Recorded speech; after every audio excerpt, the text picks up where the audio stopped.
नमस्कार दोस्तों। लोकसभा चुनाव को कुछ ही समय बचे हैं। ऐसे में देश की राजनीति में काफी तरह की उथल पुथल देखी जा रही है। अगर बात करें बिहार की, तो वहां भी सीट बंटवारे की तस्वीर अभी तक साफ नहीं हुई है। यानी ना तो इंडिया गठबंधन के खेमे की तस्वीर साफ है और ना ही एनडीए गठबंधन की।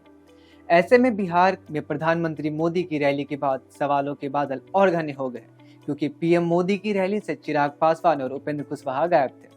सवाल ये है कि क्या एनडीए में सब कुछ ठीक नहीं है? क्या ये सीट बंटवारा बीजेपी और जदयू के गले में फांस बन गया है? अगर ऐसा है तो इसका अंजाम क्या होगा? आइए हम इस पर बात करेंगे। आपको बता दूं, बिहार में लोकसभा की कुल 40 सीटें हैं और एनडीए में 6 दल शामिल हैं। इसमें बीजेपी और जदयू के अलावा चिराग पासवान, पशुपतिनाथ पारस, उपेंद्र कुशवाहा और जितेंद्र राम मांझी की पार्टी शामिल। मंथन इस बात का हो रहा है कि किसके हिस्से में कितने सीट आएंगे। एक महीना पहले तक जो फॉर्मूला लगभग तय माना जा रहा था, लेकिन जैसे ही नीतीश कुमार एनडीए में वापस आए हैं तो सीट बंटवारे का पेज फिर से उलझता नजर आ रहा है। एनडीए में इस बार 400 से ज्यादा सीट जीतने का लक्ष्य रखा है। यह भी तभी संभव है जब बिहार में भी पिछली बार जैसा प्रदर्शन होगा। इसी के चलते नीतीश कुमार को भी साथ जोड़ा गया, लेकिन यह होगा कैसे?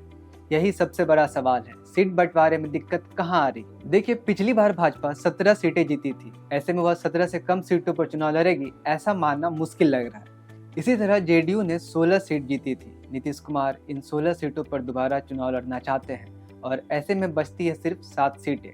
अब इन 7 सीटों पर चिराग पासवान सीधे कह चुके हैं कि हाजीपुर के अलावा और 4 सीटें उन्हें चाहिए। चिराग का दावा है कि वोटर अभी भी उनके साथ खड़े हैं।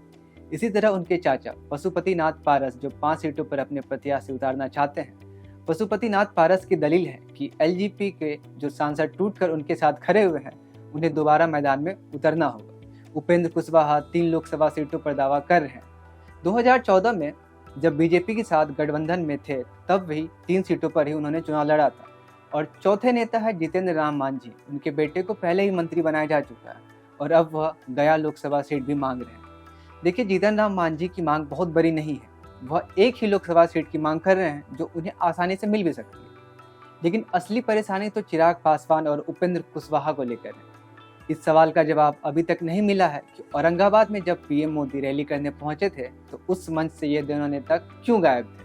पीएम मोदी के मंच पर कुमार पशुपतिनाथ पारस और जितेंद्र राम मांझी थे, लेकिन चिराग और उपेंद्र कुशवाहा नहीं थे। सवाल यह है कि क्या नीतीश कुमार और पशुपतिनाथ के साथ रहने की स्थिति में एनडीए को चिराग और उपेंद्र कुशवाहा की बहुत ज्यादा जरूरत नहीं है, या फिर नीतीश कुमार पर्दे के पीछे कोई और प्लान सेट कर रहे हैं? देखिए, 2019 में जब लोकसभा चुनाव हुआ था, उससे पहले उपेंद्र कुशवाहा एनडीए में थे, लेकिन नीतीश कुमार से अनबन के चलते वह एनडीए से बाहर हो गए थे।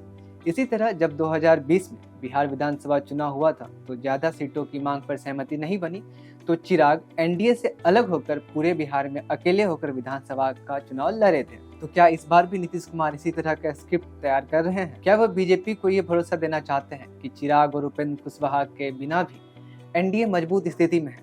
खैर, ये तो देखने वाली बात होगी, पर अगर ऐसा है तो बिहार की राजनीति में ये चुनाव बहुत ही दिलचस्प होने वाला है। फिलहाल इस खबर में इतना ही। ऐसी तमाम खबरों के लिए बने रहे हमारे साथ और देखते रहे क्लिक इंडिया। धन्यवाद।